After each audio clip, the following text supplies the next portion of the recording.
Hey there, and welcome to a brand new episode of Delivering Marketing Joy. I'm your host, Kirby Hasseman, and I'm so excited to have a brand new guest. He's a brand new rock star for the program. He's VP of National Accounts at Blue Generation. He's in the sales department. We are all in the sales department, I believe. Michael Reisbaum, thank you so much for joining me, my friend. Kirby, I'm so happy to be here. I've been such a fan of the podcast since it started, over 300 episodes ago, I think. Yeah. And it's been something that I know I look forward to every time a new episode comes out, and I'm just thrilled. I'm tickled to be part of it, and I'd love to share some time with you. Oh, man, thank you so much. So, it's interesting. You had a conversation with my buddy, Bill Petrie, and Bill reached out to me after that conversation and said, you need to talk to Michael. And so I think that's sort of how we connected. And so I'm excited to dig in, man. So Kirby, first of all, the conversation with Bill that I had, the lighting was significantly different in that particular environment. Yeah, right. And the different cocktails. The beverage did not come out of one of these. Yeah, that's fair. That's fair. Well, if that same beverage came out one of those, you get yourself in serious problems. So I totally, that's fair. So it was a love fest. Yeah, I love it. Well, hey, I want to jump in because I want to get to know you a little bit. So first question I have for you is really about inspiration. I think all of us, especially if we're in the business world, and gosh, if we lived through that last year and a half, we're constantly looking for sources of inspiration and motivation. So, who are some people that inspire you to be better, and like how do they do that? So obviously, it sounds so cliche, and I mean, it literally seems like it's going to come off a Hallmark card. But without a doubt, my wife and my children are my biggest inspiration, obviously, for some kind of organic reasons, like, I don't know, food and shelter are two important kind of inspirations to most of us. Yeah, right. And also the success that my father enjoyed was a huge inspiration to me. My dad was a very successful wholesaler of apparel when I was growing up. NAFTA kind of changed that trajectory a little bit, and I was very fearful of falling into that same trap. But he set the bar pretty high when I was a kid and coming up, and out of college, I was working for him. And that inspired me to become an entrepreneur, which I was for 23 years. I was a distributor, decorator for 23 years before I became a supplier rep. So those are two giant sources of inspiration.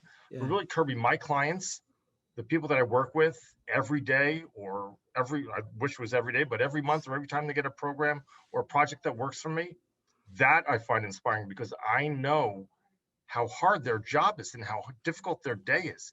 And how distributors always feel like, if I don't do well on this order, I'm not going to get another one. Yeah. And that motivates me to stay on top of my team here and make sure that we deliver product joy in addition to marketing joy. I mean, if every single order is like the last one that they think they're going to get, and I want to make sure it's not on my watch. Yeah, no, I think I love what you said. I don't think it's Hallmark card at all. I actually was just listening to a book recently where they were talking about finding your why is so important when you're going to go on a long journey about entrepreneurship. And they said that when they started interviewing people, the big aha moment was a lot of flip the switch moment with entrepreneurs happened when they realized they were about to have a baby. Because all of a sudden it's like, okay, no more bullshit. Let's get to work for real. And so the idea that they would serve as inspiration for you, I think, makes a ton of sense. So I actually became a distributor as full-time, I should say, as my dad's company was going through some really difficult times right after NAFTA. And we had, in 1997, we had my daughter, Anna, who's now a fantastic professional in her own right. Nice. So she came around to visit us on June 11th, 1997. And it's been, I mean, that's like, all right, not kidding around anymore. Sell the motorcycle, start selling shirts. Yeah. As a total side note, and just we're going down memory lane a little bit. So funny story. I always tell people, people get worked up about birthdays, right? When I turned 30, I got freaked out. When I turned 40, I freaked out. I'm like, I don't get worked up about birthdays. I truly don't. And I always say the only birthday that ever freaked me out was my 24th birthday. And people are like, what was 24th? I'm like, I sat down at lunch with my wife and I got a birthday card that said, happy birthday, I'm pregnant. And that was the moment that I was like, okay, all right, Yeah. I have to actually get to work here. So I Right. totally, So I totally get that. totally hear you. And in a similar vein, the only birthday that I got freaked out about was my daughter's first birthday. Not her first birthday, her birth date. Oh, So okay. it was all like fun and games and, playing house and whatever. It was great for my wife and I were married for about 10 years before we had a kid. Mhm. And then, like, all right, so you already set the tone, so I could say shit's getting real. That's right. That's Go totally. start putting money away. I love it. No, and again, I think that's fair. So I'm curious, like, I like to ask people like what they've struggled with. So I'm curious about what are some things that maybe you've struggled with, Oh or maybe God. even in the past you've struggled with, and how you've overcome. First of all, I struggle with the fact that no matter how I've tried, I can't put a filter here between this and this. That's a struggle for me. That's, I mean, this is like I feel you, man. a couple things have fallen out of here. I'm like, God, I wish I could bring that back. Yeah, no, it's So all good. I struggle with that, and that kind of morphs into trying to stay in my lane. So as an entrepreneur for 23 years, all the lanes were my lane, right? Every lane on the highway was my lane. And now that I'm a supplier rep, VP now at Blue Generation, there's some guardrails around what projects I can take on Yeah, and what are just not my job. right. So 23 years, it was all my job. People would come into my office with their hair on fire because they're out of toilet paper. That's my job. Right. But now my job is to sell more shirts and Yeah. get the people that I work with to sell more shirts. And the way to do that is to become partners with our distributor clients. Yeah. But staying in that lane and not getting in the way of the production VP and not getting in the way of the decoration team, and finance is not my headache anymore. Learning how to do that effectively has been a huge challenge for me, and I'm not great at it. But I'm working on it. That's fair. That's fair. I think most entrepreneurs would totally identify with that. That's I think, again, like you said, that was everything was your job. Now I think in some ways that's got to be freeing, but I do understand wanting to let go of it, or struggling to let go. It's interesting that you said it's freeing, because I find it's I know what I sound like. I find it so limiting sometimes. Like there's just some things I can't affect. Yeah, that's fair. No matter how much I want to. Yeah. Or see something that I'd love to change. Right. I can't. It's not my job. That's fair. The other thing that I struggle with is New York City traffic. The commute's driving me nuts. Kirby is just everyone's back on the road again. No one's taking the subway. Forget about Metro North or buses. Everyone's on the highway exactly when I'm on it. And I'm like, guys, can you just take a home day, work from home day? Yeah, well, I tell you, I hear that, and I never get more excited than when I hear those sort of things than to work from Coshocton, Ohio. Those are not challenges I run into. So I'm in Long Island City, New York, literally the next neighborhood from Peter Parker. Yeah, and it's 2 bridges. Yeah, okay, so well, that's fair. Not so much fun. So what are some tips you give for growing? As someone who's been an entrepreneur, now you're a VP of sales. You need to grow both personally and professionally. So when people come to you, whether it's for mentoring or just tips, what are some tips you give them for trying to grow? So I want to make sure that I say this correctly. Okay. Accountability is so valuable. Yeah. Accountability separate, in my opinion, and obviously everything that I'm giving is my opinion. Right. When something goes wrong, if you raise your hand and say, I did that, my mistake, but have a solution to fix it. Right. That's the kind of advice that I would love to give people. Yeah. Be confident enough in your relationship and your acumen that you're able to solve problems and accept the fact that not everything's going to go right all the time. Look, we work in an industry where there's so many people touching this project. From the time the client gets it, my client gets it from their end user. So the time the guy opens the box and says, here's the stuff for the thing, there's like 60 hands in it. Yeah. It's not always going to go perfectly. Yeah. So when it doesn't go perfectly on my end, I raise my hand in acknowledgement. I accept the fact that there's something that should have gone better, and I have a solution, or try to have a solution to fix it. May not be a perfect solution, but I promise you I'm going to have a solution. I love that. Own it, learn from it, move on. I love And I that. totally feel like we learn best from our failures Mm, as yeah. opposed to our successes. So I read a really, I don't know, I thought it was a great article today about this kid who mowed a lawn and whatever. Lawnmowers, I don't know, it was a little sugar. But so you learned so well from this experience you had that was success for you. It was a Mm, huge success for you. You powered through it.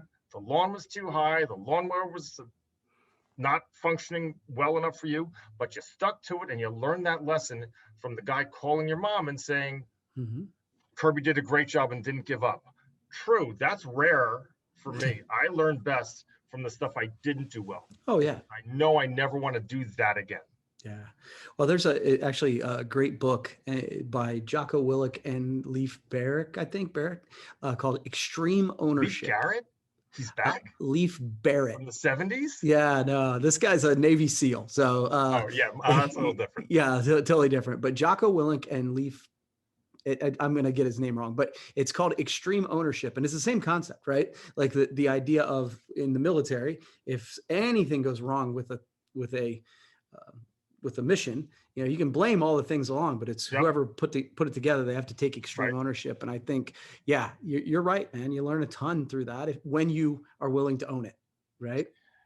Yeah, well, yes, I totally agree. And I also think that when you're accountable and transparent and honest, that provides, I hope, my clients with a sense that I take this seriously, I care about their success, and I'm going to do whatever I can to make sure it happens. Yeah. Well, with your client and your team, right? I think Well, it I also, certainly hope, I mean, yeah, that's kind of leading, hopefully, by example. right. Another thing that I try to tell people, which is the exact opposite of what has just happened over the last 12 minutes, is to zip it and listen. Well, that's not the Just point of this, though. shut it. Just, Yeah, that's yeah. What's the concept? 2 ears, one mouth. Uh, yeah, I mean, right. that's for sure. But again, working on that one too. That's fair. That's fair. Yeah. All right. Final question for you. What are some mistakes that you see organizations making when they tell their story? I think, you know, I have some thoughts on this, but I'm curious to know, you know, when you're working, whether it's with a distributor end user and they're trying to tell their story effectively, what are mistakes that you see them make and how do you think they could fix it?